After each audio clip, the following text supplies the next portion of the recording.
Welcome to the Breakup Recovery Podcasts by your host, Barbara Stevens. Discover the wisdom and remarkable insights of Barbara Stevens, breakup recovery mentor, author, and public speaker. Barbara offers programs and solutions for any breakup so you can turn your life around, create lasting changes for the better, and embrace life again.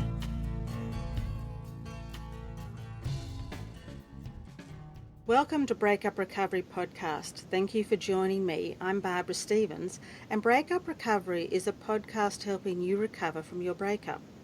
In this week's episode, I welcome Chris Armstrong, who is a certified relationship coach. So welcome, Chris. Hello, how are you doing? Thank you for having me. Chris, I have so many requests from my male listeners for me to interview someone that can give a male's perspective to the breakup process. So how did you get through your breakup? So when I look at breakups that I've gone through, and I've certainly gone through more than one of them, I think one of the most fundamental things I had to do was to initially just let some time pass instead of automatically trying to get into exploration mode. So sometimes I would have found myself in the past maybe automatically, breaking down the breakup. Why did it happen? Oh my gosh, who's to blame? And when I've gone through them successfully, it's because I just let it be for a little bit. So I didn't think too much about it. I didn't try to assign blame. I just let a little time pass so that by the time I got into, really looking at things, I had a clearer head, if that makes sense. What did you do in the meantime so that you didn't go into that spiral of negativity? So that I didn't go into the spiral, I would say a couple things I did was I stayed busy, but I stayed busy on meaningful things. So I didn't just look for things to do to occupy my time. I looked for things that would be meaningful to me, things that I had already, maybe liked doing. So for me, for instance, I actually love shooting basketball, even if I'm not playing a game. So I would just go hit the court for a little bit because my mind would be on something else, but I wasn't trying to invent things to do. So what I was doing was meaningful. So when the time passed, it wasn't just sort of passed in vain. And I would say the other thing I did was I talked to people who might have wanted to help me, friends of mine especially, but I didn't seek out people. So I wasn't looking for, people to sort of help me fill the time, but people who had an authentic interest in either A, just helping me get my mind off of it, or B, helping me people who had meaningful, authentic sort of desire to understand, how I was doing. I gave them time instead of pushing them away or instead of, always being by myself. And you thought that helped? It did, because even as a relationship coach, I certainly don't have all the answers. And in fact, one of the difficult things is not being a relationship coach during your own breakup. So having people who wanted to come into my space for my benefit, not for theirs, not because they were snooping, not because they just wanted to be the answer to the question, was actually good because they're going to come at it with the heart and not the head. They're not going to come in and try to tell me what went wrong or tell me how to fix it. They're going to come in and their key interest is in me as a person and how I'm doing. And hey, do you want to go shoot basketball? Do you want to go karaoke, which is another thing I love? So that helped because I didn't question the intent, and it helped me fill that first part, which is I was able to do meaningful things, and in this case with meaningful people. Yeah. Of course, you are a relationship coach. When someone does form a new relationship, what would be one tip that you can give them so that they can sustain that relationship? One of the things I'm very big about is understanding your needs and your wants. And those are two different things. So when we get into relationships, and even when we're filling out an online dating profile, or we're just, going back and forth an email with someone, or even just going on a date with someone, we tend to go in it putting our heart before our head. And what I mean by that is we're so emphatic about putting ourselves back out there, especially after a breakup, erase the past. And we just want to go, and we've heard the term, just go for it, don't think too much about it. I think there's something to be said about that, but I also think that if you don't know what you need, meaning those non-negotiable things, those non-negotiable personality traits, those non-negotiable physical traits, and those non-negotiable lifestyle traits, if you don't know what your needs are, you might as well be going in with a flashlight that has no batteries, because what you're going to end up doing is you're going to end up looking for things about the person that just sort of speak to you initially. But it's always those initial things that we fall for somebody with that later on down the road end up not mattering because other things come into play. So if I'm going to tell someone who's going into a new relationship one tip, figure out your needs first. What are those things that you absolutely have to have? If you need someone who has a particular, in terms of lifestyle, they have a particular, religious belief or political belief, or do they not want children? Those are actually super important things, but we don't think about them. And what we tell ourselves is, I'll get to that later down the road. And 6 months later, we wonder why we just wasted our time. And we get frustrated because we never find the one, but we don't even define in our own mind what the one looks like. And wants, of course, are non-negotiables. I tell people, focus on your needs and stick to your needs so that you don't continue reinventing the wheel and getting in and out of relationships or going on dates and never finding somebody that suits you. That's a really good tip. I actually do when I work with some of my clients. We write that all down. So it gives you a clear picture of exactly what is negotiable and what is not negotiable. Well said. Yep, that's exactly right. What do you think are some other mistakes that people make when they are going into or looking for a new relationship, other than working out their needs and their wants? I think sometimes we try to look for someone who is unlike the person we were with last.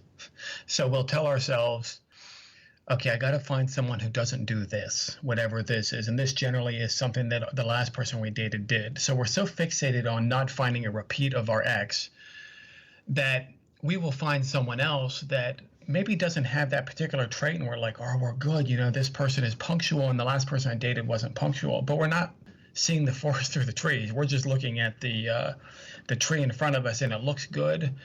So I think we tend to look for someone who isn't like our ex instead of looking for someone who meets the full picture. And again, that's where needs come in.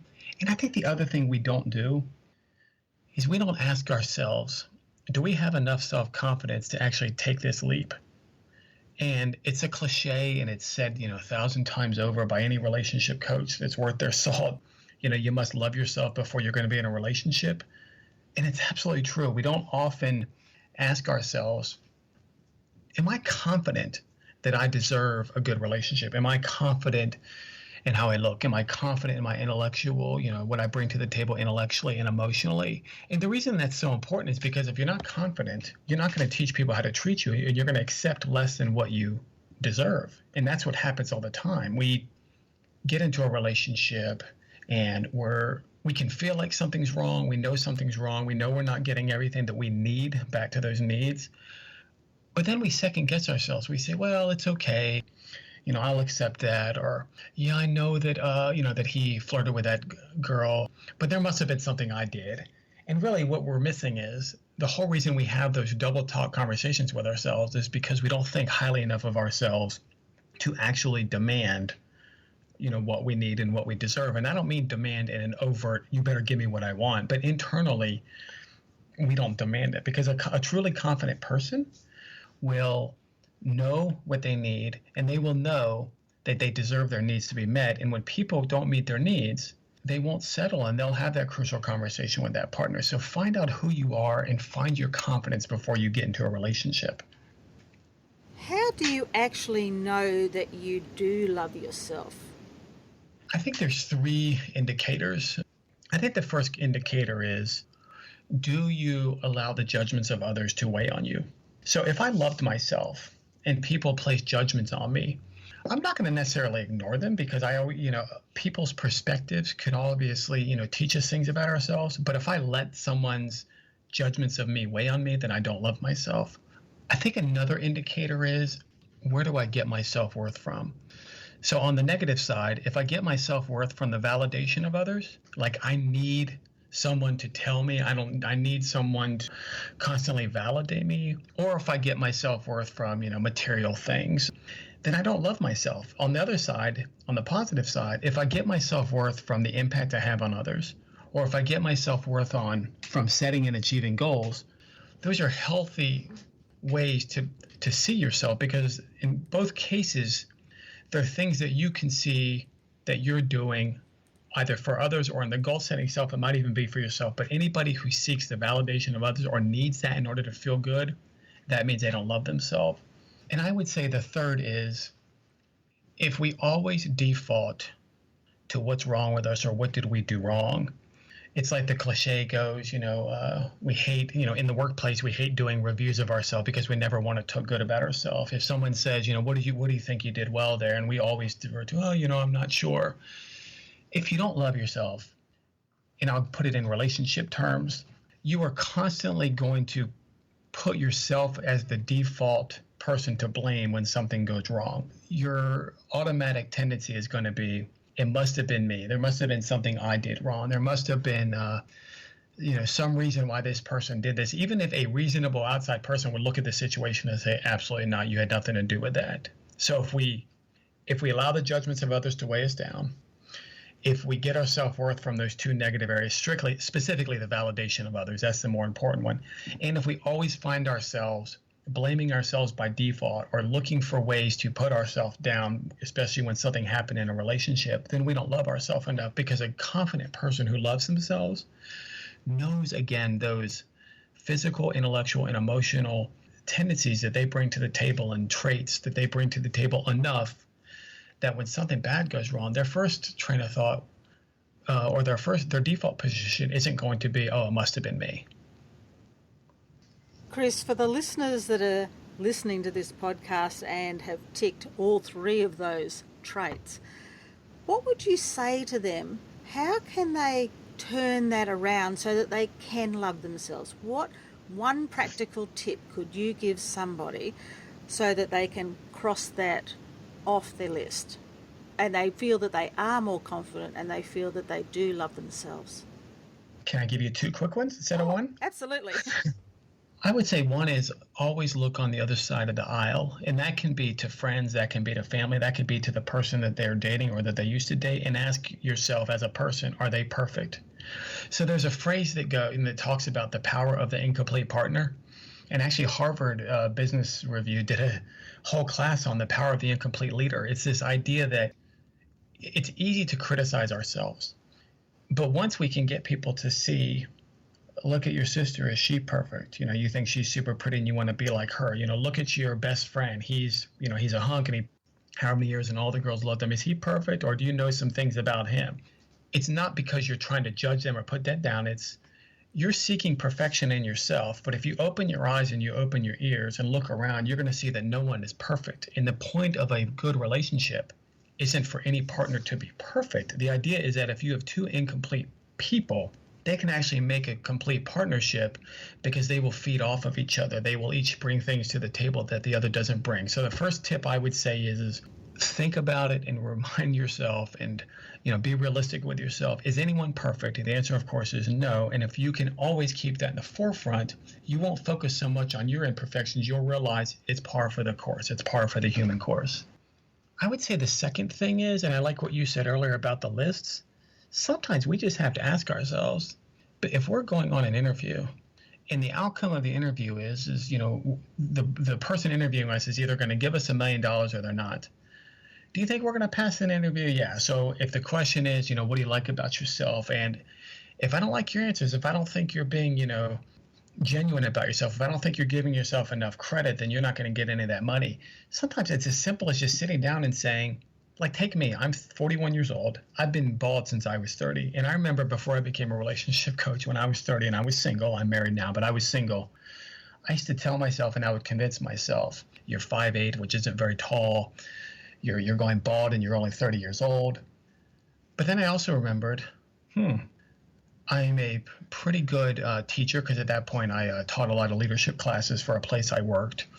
And if I'm a good teacher, it's because I elicit response and trust from people. Well, those are good things about yourself. And, I'm actually pretty, good with saving money and helping people figure out how to invest money, because a lot of people come to me for that. So all I had to do was sit down and say, your default is to criticize yourself instead of looking at all of these things that actually make people rely on you or make people want to be your friend or make people want to be your girlfriend, when I was dating.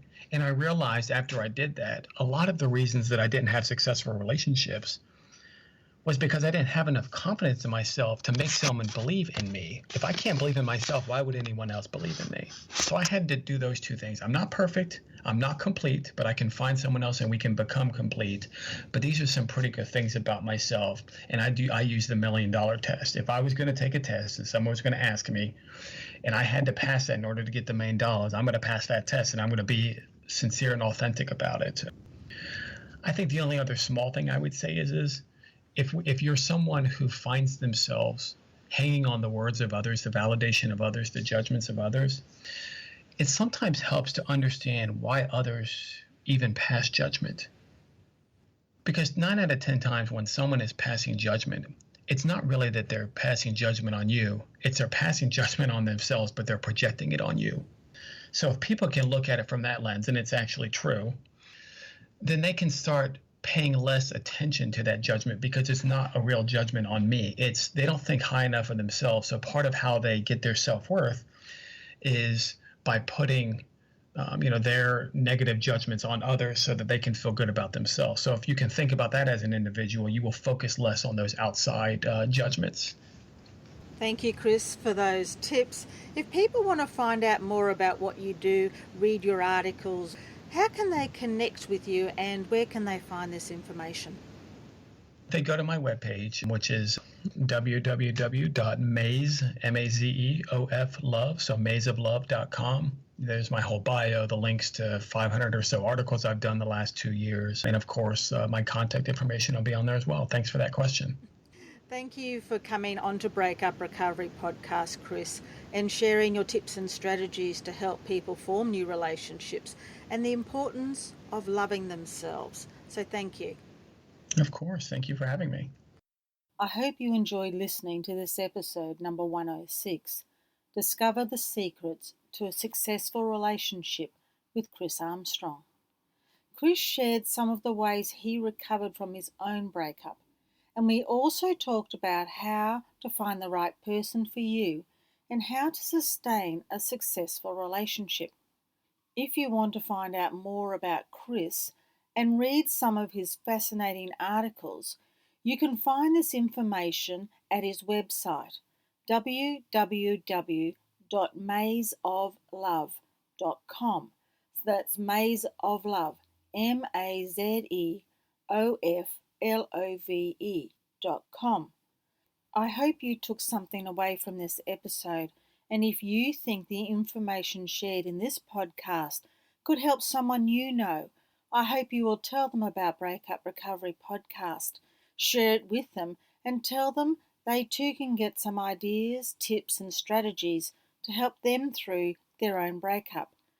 They can download the episodes in Apple Podcast, Stitcher, iHeartRadio, and my website. I would appreciate it if you could leave a review in Apple Podcast.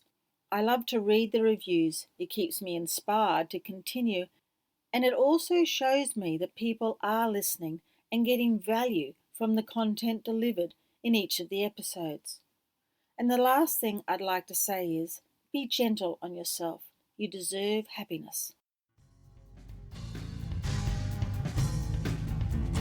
If you would like to hear previous Breakup Recovery podcasts, visit barbarastevens.com.au. Connect with Barbara Stevens on social media with Barbara Stevens Breakup Recovery Mentor on Facebook and at You'll Be Okay on Twitter. Read further blogs, view webinar replays, and download your free ebook, 3 Easy Steps to Surviving Your Breakup, and much more at barbarastevens.com.au.